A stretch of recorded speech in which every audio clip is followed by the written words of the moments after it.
Assalamualaikum warahmatullahi wabarakatuh. Bina Ramadan, pemudi salihah berakhlakul karimah. Mendengar kata perempuan, ulama perempuan, dalam hal ini sebagian orang masih menganggap tabu dan masih meragukan dengan keadaannya. Karena dari kata ulama identik dengan laki-laki, yang padahal ulama itu adalah penamaan untuk ahli ilmu, baik dari laki-laki ataupun dari kaum perempuan. Makna dari ulama itu adalah jamak, sehingga golongan orang tidak hanya individual tertentu. Maka dari itu ketika membahas tentang ulama perempuan Indonesia, itu yang ada dalam pemikiran bukan berarti perempuan itu segalanya di atas laki-laki, itu tidak. Tapi dalam arti perempuan memiliki hak dan bagian untuk menjadi ahli ilmu, menjadi ahli khotib, untuk menjadi da'iyah. Oleh karena itu makna dari ulama perempuan tersebut sehingga dikatakan adalah sebagai da'iyah dari kaum perempuan untuk menyeru atau mengajak kaum perempuan memahami konteks ilmu-ilmu agama tentu sesuai maqasidus syariah. Kemudian peran ulama perempuan sangatlah dibutuhkan karena seperempat bagian bahkan sepertiga bagian pemahaman ilmu agama adalah khusus mencakup tentang keilmuan perempuan, tentang hukum-hukum yang mencakup perempuan.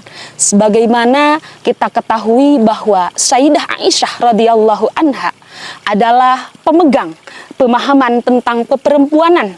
Ketika di zaman baginda Rasulullah SAW masih ada, Ibunda Aisyah sebagai rujukan utama kaum perempuan untuk menanyakan hukum-hukum yang berkaitan dengan perempuan semacam haid, nifas dan lain sebagainya.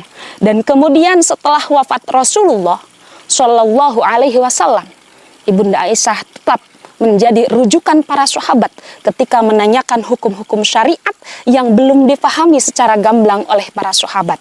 Dalam arti ulama perempuan tidaklah menyalahi aturan karena Rasul pun mempercayakan keilmuan tentang perempuan kepada Ibunda Aisyah radhiyallahu anha.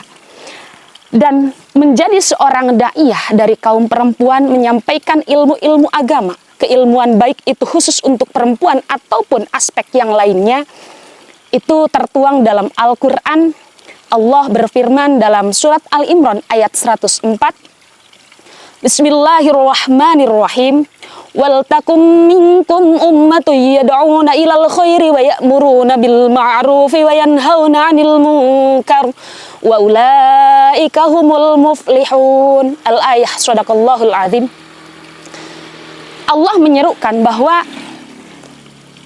dan di antara kalian harus ada yang menyeru kepada kebajikan, atau dari golongan kalian menyeru kepada kebajikan, menyuruh berbuat yang ma'ruf dan melarang dari hal yang munkar, dan mereka itu adalah orang-orang yang beruntung, orang-orang yang meraih kebahagiaan, orang-orang yang sangat mendapatkan keistimewaan di hadapan Allah. Dalam artian ayat tersebut Allah tidak hanya memfokuskan yang menjadi da'i amar ma'ruf nahil munkar itu tidak sekedar laki-laki, tapi kaum perempuan dibutuhkan untuk menjadi seorang da'iyah dalam menyampaikan hukum-hukum Islam. Kemudian sebagaimana kita ketahui bahwa dalam pemahaman dunia patriarki, perempuan hanyalah nomor 2 dalam segala aspek, yang padahal dalam keilmuan, dalam ketakwaan, perempuan mempunyai andil yang sangat besar untuk mendapatkan bagian menjadi seorang alim, menjadi seorang da'i. Sebagaimana kita ketahui bahwa cicit Rasulullah SAW, Sayyidah Nafisah, yang lahir di kota Madinah di tahun 145 Hijriah, kemudian beliau wafat di Mesir, di Kairo, Mesir. Beliau adalah gurunya Imam Syafi'i radhiyallahu anha.